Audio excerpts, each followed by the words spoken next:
ازيكم يا حبايب قلبي، عاملين ايه؟ يا رب تكونوا بخير. النهارده جايه وجايبه لكم قصه جديده، يا رب تعجبكم. بس قبل ما نبدا القصه يلا بينا كلنا نصلي على النبي صلى الله عليه وسلم، ونكتب الصلاه على النبي في التعليقات. ما تنسوش تدعمونا باللايك والشير، واللي انتم تشتركوا في القناه عشان تشجعونا ان احنا نستمر.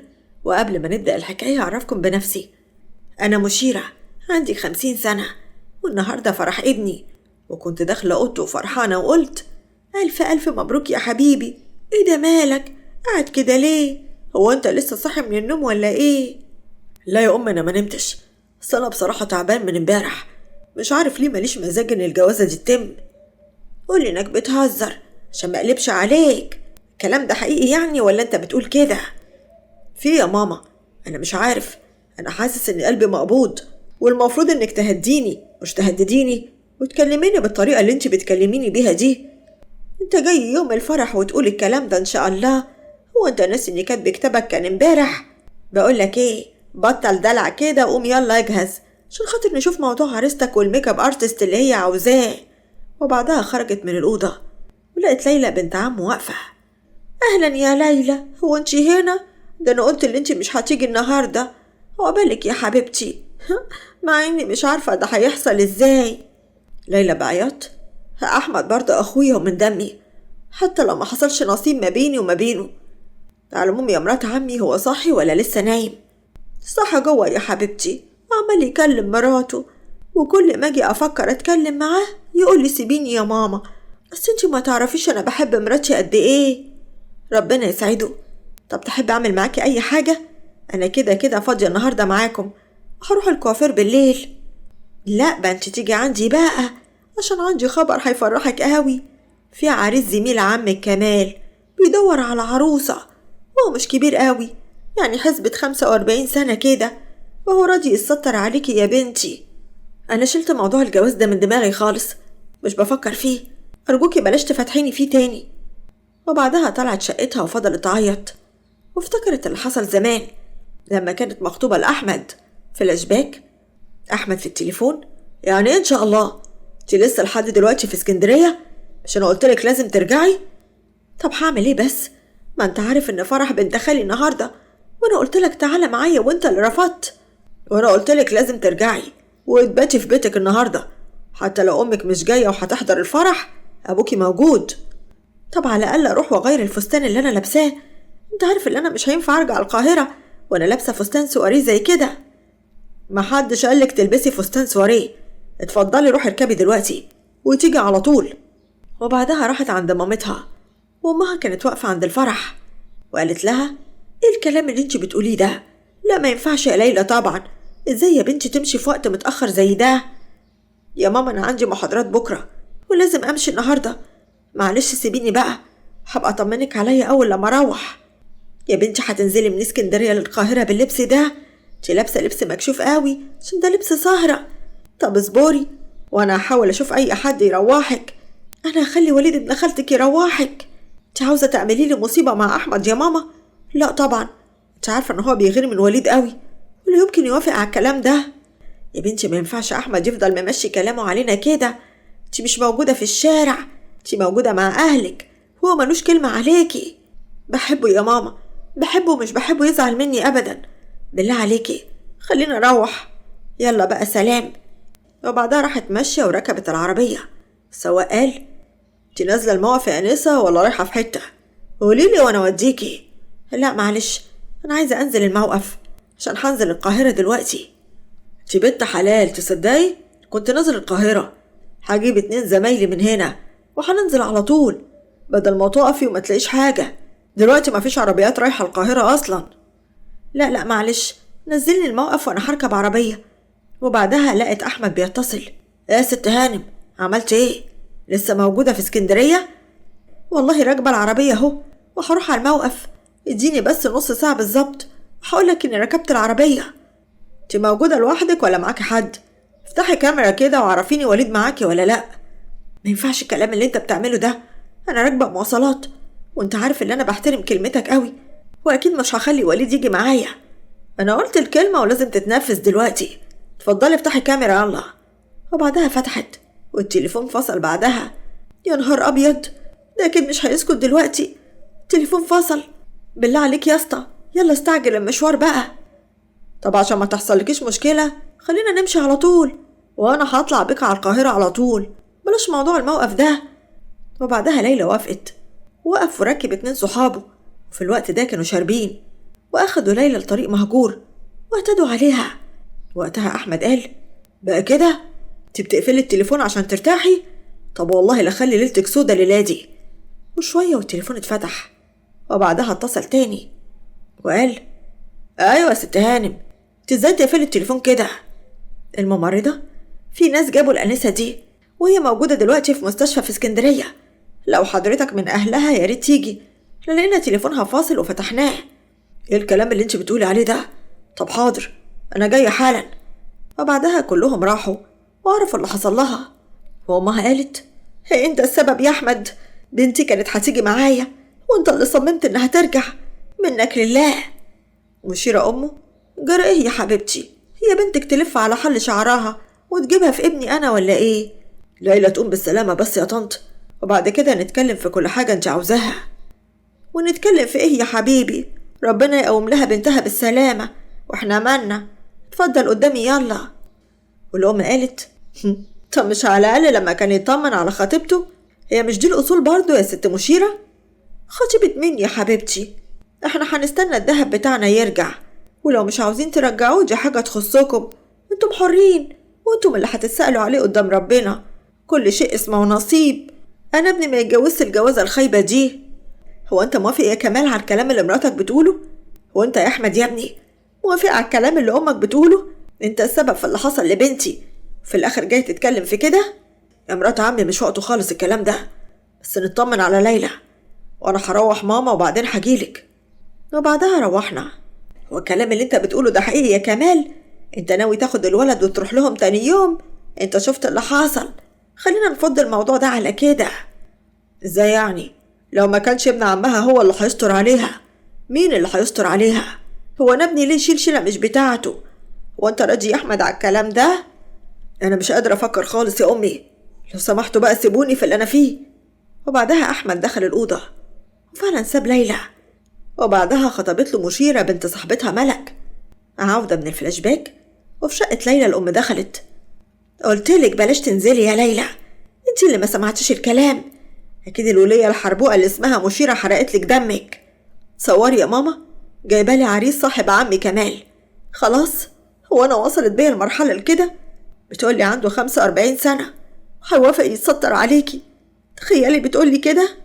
انتي مستنية منها ايه يا ليلى؟ ان شاء الله كبري دماغك يا بنتي يا حبيبتي، وكل شيء اسمه ونصيب، وفرح احنا مش رايحين، المفروض بقى تفهمي كده. انتي رايحة ليه؟ عشان توجعي قلبك؟ ما ينفعش يا ماما الكلام ده، انا لازم اروح الفرح، لازم اشوف احمد حتى لو لاخر مرة. انتي عارفة ملك وحشة قد ايه، واكيد مش هتخليني اشوفه بعد الجواز، هو هيوحشني قوي. وانتي اتجننتي يا بنتي، حرام عليكي، ليه بتوجعي قلبك كده وبتعملي في نفسك كده؟ معقول انتي لسه شارياه بعد اللي حصل فيكي؟ ده هو اللي باعك يا بنتي، وهو كان السبب في اللي حصل لك. ارجوك يا ماما سيبيني بقى في اللي انا فيه، والله العظيم انا اعصابي تعبانه ومش متحمله. هو انتي عملتي ايه في موضوع الاسم؟ احنا هنروح تاني مش كده؟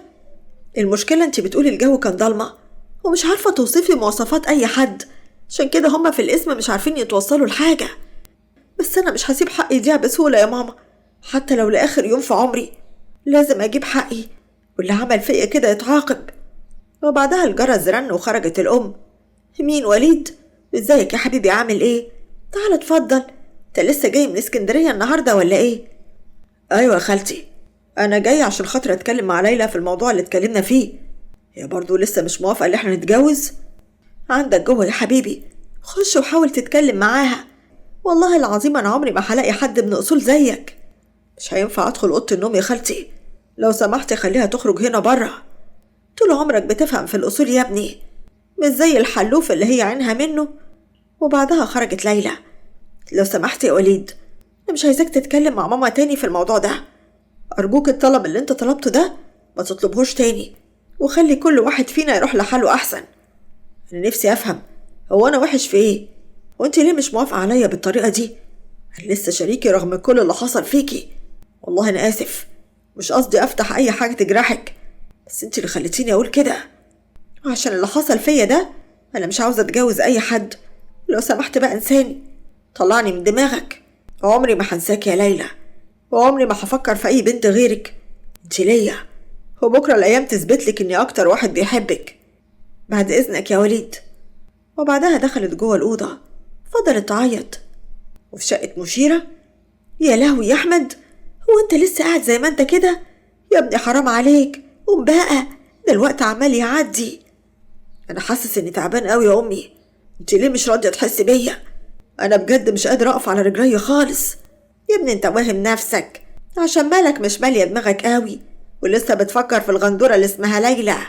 مهما حصل والله ما هتتجوز غير مالك. ارحميني بقى يا أمي، ارحميني حرام عليكي. أنا بقولك تعبان جسديا مش نفسيا، أرجوكي بقى، نفسي تحسي بيا شوية. أنا كلامي خالص، مش عايزة رد منك تاني، أنت سامع ولا لأ؟ وبعدها خرجت وراح أحمد الكوافير. وفي شقة ملك أمها دخلت. إيه يا بنتي، هي الميك اب ارتست لسه ما جاتش لحد دلوقتي ولا إيه؟ ومالك قاعدة ماسكة التليفون كده ليه؟ عشان مش فاهمة، انت ليه مصممة تجوزيني واحد أنا ما بحبوش وهو كمان ما بيحبنيش؟ بجد انت ما تعرفيش أنا ممكن أعمل فيه إيه؟ هنتكلم في الحوار ده يا ملك. احمدي ربنا يا حبيبتي إنك لقيتي حد يتجوزك بظروفك اللي احنا فيها. هو أنا قادرة أجيب جهاز ولا جاهز؟ أهو جاشل الشلة كلها، بتتأمري بقى على إيه؟ يا ماما أنا مستعدة أتجوز اللي بحبه، حتى لو هعيش على البلاط. مش عايزة أتجوز واحد مجهز كل حاجة وما كنش مبسوطة معاه ومش بحبه، ولا هو كمان مبسوط معايا. كلام خلص يا حبيبتي، خلاص، ده ما بقاش خطيبك، ده بقى جوزك. ما ينفعش الكلام اللي انت بتقوليه ده. اتفضلي يلا قومي. براحتك يا ماما، بس انت بقى اللي تستحملي كل اللي هيحصل. وبعدها خرجت وكان أبوها قاعد. حرام عليكي بجد، بنت صعبانة عليا قوي. البنت مش حباه وانت غصبها عليه. والنبي يا اخويا يا فاروق تقعد تسكت كده وتتحط جنب الحيطة، وحط لسانك ده جوا بقك، وحد غيرك يشكر ربنا ويشكرني على اللي انا بعمله. كفاية اني بشتغل وبصرف عليك وعلى البيت، مش مخلية البيت ناقصه قشاية. وكفاية اللي احنا لقينا راجل ياخد بنتك ببلاش وما غرمناش فلوس جهاز، كنا هنجهزها منين؟ انت جاي تتأمر؟ الحب قال. البنت دي لو عملت في نفسها حاجة ذنبها هيكون في رقبتك انتي. بكرة تعيش مع جوزها وتشوف الفلوس وهي نازلة عليها زي الرز، هتنسى كل حاجة. وبعدها فعلا جم في الفرح، وأحمد ابني كان لابس بدلة بيضة، وكانت صدمة عمري لما لقيت البنطلون كله غرقان دم. وقلت ايه ده يا ابني، في ايه؟ مالك يا أحمد؟ هو في ايه يا طنط؟ أحمد ماله؟ ايه اللي حصل له؟ اسعاف يا ناس، اسعاف، ابني بيروح مني، الحقوني. وراح أحمد على المستشفى، والكل جريوا معانا على هناك وخلوا ابني في العناية. فضلت أقول جيب العواقب سليمة يا رب. إيه يا ابني اللي حصل لك ده؟ ردت نوال أم ملك وقالت إن شاء الله خير يا أم أحمد، ربنا يطمنا عليه. ملك قالت لأمها بصوت واطي هو في إيه يا ماما بالظبط؟ هو من أولها كده تعب ومرض؟ ده إيه القرف ده؟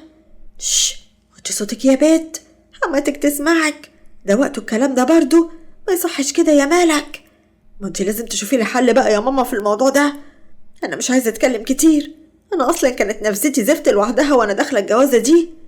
يا بنتي مش وقته الكلام ده، خرسي بقى. وخرج الدكتور وقال مين اللي مع الحاله اللي جوه؟ انا يا دكتور، طمني على ابني، الله يخليك، هو عامل ايه وايه اللي جراله؟ اهدي حضرتك، ابنك عنده نزيف، بس الحقيقه مش عارف ايه السبب، وان شاء الله الاشعه هتبين، احنا لسه بنعمل له فحوصات وكده، ان شاء الله خير. يا حبيبي يا ابني، طب انا اقدر ادخل اطمن عليه يا دكتور؟ الله يخليك، انا مش هستحمل اسيبه كده. ودخلت عند احمد اللي قال لها شفتي اللي جرالي يا امي؟ عشان كنت عماله اقولك اني تعبان وما كنتش مصدقاني. الف سلامه عليك يا حبيبي، يا ريتني كنت انا ولا انت يصيبك حاجه. انا مش عارفه ايه اللي جرالك ده ومن ايه كده، ان وصابتك يا ابني، حسادك كانوا كتير، كمنك كنت واد زي القمر. هو الدكتور قال فيه ايه ولا لسه ما قالش؟ قال الاشعه لسه هتبين يا ابني، وان شاء الله خير. وبعدها لقى الدكتور نده عليها، وخرجت مشيره وقالت خير يا دكتور، طمني في ايه؟ الأشعة بتقول إن مفيش أي حاجة عضوية. سبحان الله، أنا مش عارف النزيف ده نتيجة إيه. إزاي يا دكتور الكلام ده؟ أنا مش فاهمة. يعني يؤسفني أقولك يا مدام إن ابن حضرتك حالة نادرة جدا، والطب عجز قدامها. مفيش أي شيء عضوي في الإشعة بان يدل على النزيف ده كان من إيه. على العموم ألف سلامة عليه. في الوقت ده بقت مشيرة بتكلم نفسها وتقول: هو في إيه؟ أنا مش فاهمة اللي بيحصل بالظبط. حبيبي يا ابني، يا ترى إيه اللي صابك بس يا حبة عيني؟ في اللحظة دي جت ليلى وأمها. مشيرة قالت: انت جاية ليه يا ليلى؟ جاية تشمتي في ابني مش كده برضو؟ ردت أم ليلى: ايه الكلام اللي انت بتقولي ده يا مشيرة؟ احنا جايين نعمل الواجب يا حبيبتي، عشان احنا في النهاية أهل، وكنا بنطمن على ابنك. في الأول وفي الآخر ده من دمنا، ثم قايله لنا كده. خلاص يا ماما، على فكرة يا طنط مشيرة، احنا كنا جايين نطمن على ابن عمي، مفيش في نيتنا أي حاجة وحشة. مش عارفة ليه حضرتك بتقولي كده. طب أنا بقى يا ليلى يا حبيبتي بقول خدي ست والدتك واتفضلوا امشي من هنا دلوقتي حالا، بدل ما افرج عليكم الناس. شوفوا برضو بتغلط ازاي. لا حول ولا قوة إلا بالله. حاول ايه؟ الله يعينك على اللي انت فيه يا مشيرة، وربنا يشفيلك ابنك. يلا بينا يا ليلى يا بنتي.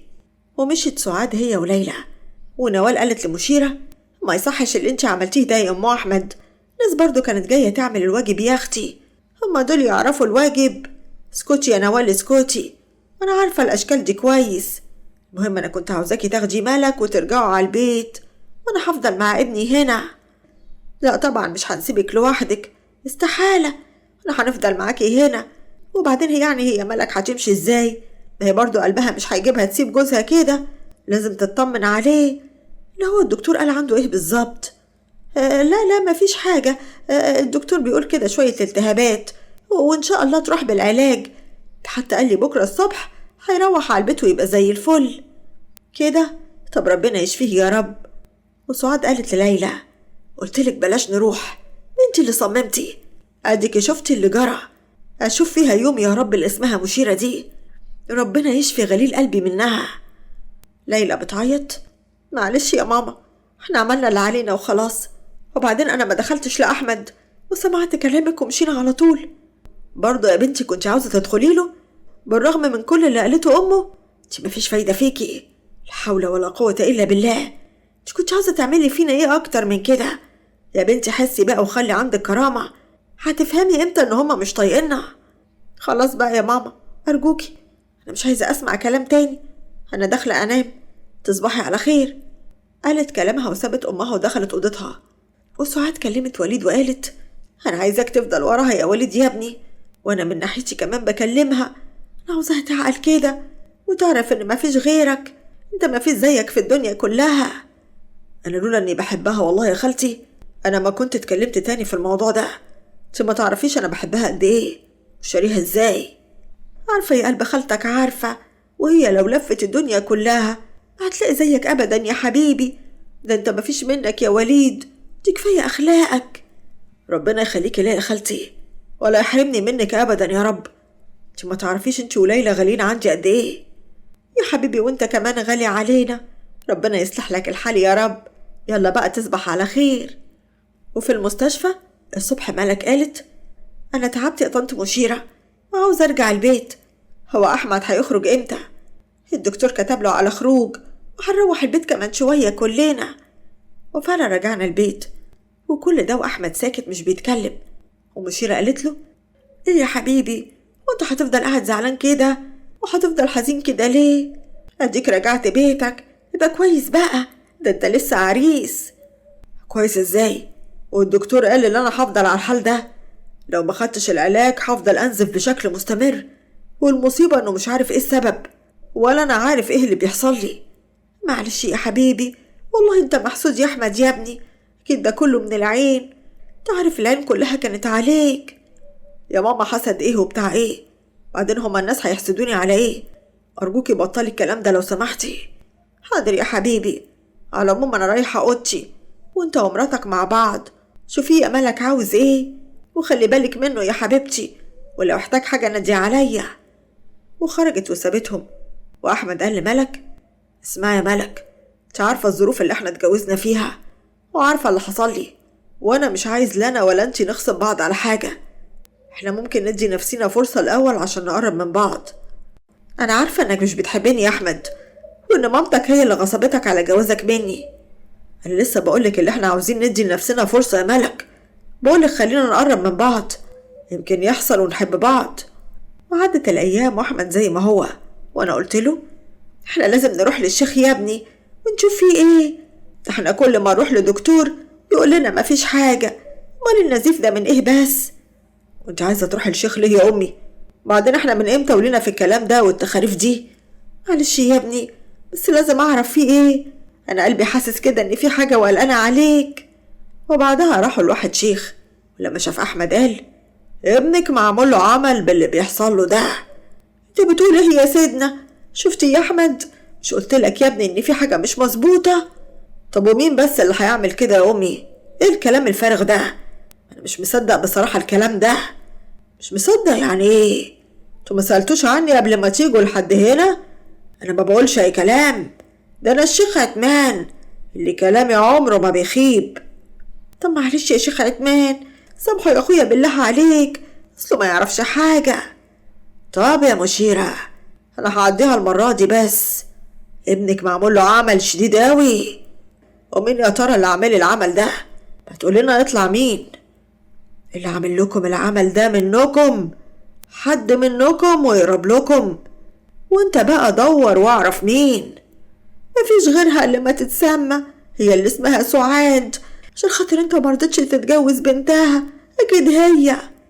يا طنط سعاد هتعمل ليه كده بس يا امي؟ ممكن تهدي لما نعرف ايه العلاج. العلاج انا هقولك على شوية تعليمات تمشي عليها، ولو مشيت بالظبط الدنيا هتبقى تمام. ماشي يا شيخ، قولنا على المطلوب واحنا هنعمله بالظبط. وبعدها الشيخ قال لهم على شوية حاجات يعملوها. وعند ليلى وليد راح لها وقال انا جايلك تاني وشريكي، وعاوزك يا ليلى وبحبك. ها قلتي ايه؟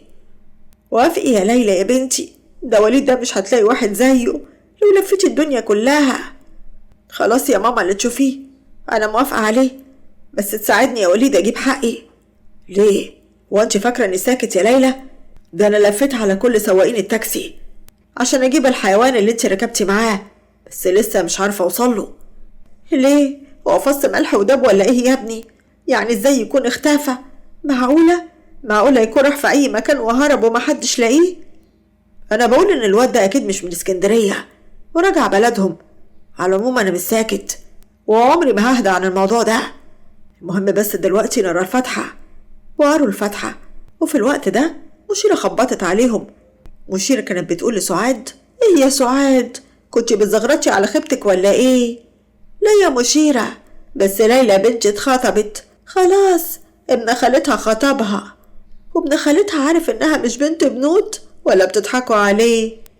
ليلى انهارت وقالت حرام عليك يا مرات عمي، كفاية كلامك ده كفاية. هو انت ايه ما بتحسيش؟ قالت كلامها وسابتهم وجريت على اوضتها. وسعاد قالت انت عايزة مننا ايه يا مشيرة وجاية لهنا؟ جاية اقولك ان العمل اللي عملتيه لابني مسيري هفكه وهوديكي في 60 داهية. سابتها ومشيت. وسعاد قالت هعمل ايه الولاية المجنونة دي؟ هو انا بتاعت اعمال وكلام فارغ؟ استغفر الله العظيم. وليلى في اوضتها قالت يا نهار اسود، مرات عمي عرفت بالعمل ومتهمة ماما، لازم اتصرف. وعدت الايام وليلى حست بالذنب وراحت فكت العمل. وملك بدأت تقرب من احمد، وهو كمان بدأ يقرب منها. وليلى قابلته في يوم وقالت له ازيك يا احمد، تعمل ايه دلوقتي؟ طمني عليك. قال الحمد لله بقيت تمام. مبروك على الخطوبة يا ليلى. الله يبارك فيك، انا اتخطبت لابن خالتي، اصله بيحبني قوي ومتعلق بيا. ربنا يسعدكم. شكرا يا احمد، عن اذنك، اصله مستنيني تحت. وسابته ونزلت. وكان وليد واقف مع واحد، ولما اتحققت من وشه عرفته، كان السواق بتاع التاكسي. في اللحظة دي ليلى اتدارت عشان تعرف بيقول له ايه، وسمعته بيقول لوليد اسمع يا عم، انا عرفت انك خطبت البيت وانا عايز حقي وقتي. ها يا زفت، هو انت مش واخد حقك تالت ومتلت؟ اه يا حبيبي، بس انت اللي هفت البيت كلها لوحدك، وكان اتفاقي إن أداري عليك، وعايز حقي بقى، ولا راح أقول للسنيورة اللي أنت اللي عملت فيها كده لما خليتها تركب معايا وأنا خدتها لك في المكان إياه، وأنت اللي اعتديت عليها عشان هي عمالة تدور عليا وفاكرة اللي معايا هما اللي عملوا فيها كده. ما تعرفش إنها لما فقدت الوعي وخدرناها ووديناها لك المكان إياه أنت اللي عملت فيها كده. وطي صوتك. في اللحظة دي ليلى صرخت وقالت: بقى أنت اللي عملت فيا كده يا واطي؟ والسواق ده والاتنين اللي معاه مجرد بس خدروني وسلموني ليك؟ الحقوني يا ناس، تعالوا امسكوه. وبعدها بلغت عنه وجت الحكومة واخدت وليد واتحكم عليه بالسجن. وليلى قالت لأمها: شفتي ابن أختك عمل فيا إيه؟ هو ده اللي كنتي بتقولي عليه أخلاق ومؤدب؟ شفتي طلع قد إيه ندل وحقير؟ معلش يا بنتي، كنت مخدوعة فيه، منه لله، حقك عليا يا ليلى. أنا هعيش لوحدي يا ماما، هشتغل وهعيش لنفسي وبس. لا يا بنتي، انتي غلطانة. هو أي نعم اتحكم عليه بالسجن، بس لازم يكتب عليكي ويصلح غلطته عشان يبقى معاكي وثيقة جواز انك اتجوزتي. اللي حصل ده ما كانش ليكي ذنب فيه. وفعلا والدة اتجوزها وكتب كتابه عليها، وبعد وقت طلقها وهي اشتغلت وعاشت حياتها وقابلت إنسان مناسب وارتبطت بيه وشغلت نفسها وما عادتش بتفكر في أحمد تاني، ونست قصتها مع وليد بشكل نهائي. أما أحمد وملك فاخدوا على بعض وعاشوا في سعادة. وبكده تكون خلصت الحكاية. نشوفكم في قصة جديدة. متنسوش تدعمونا باللايك والشير والاشتراك في القناة.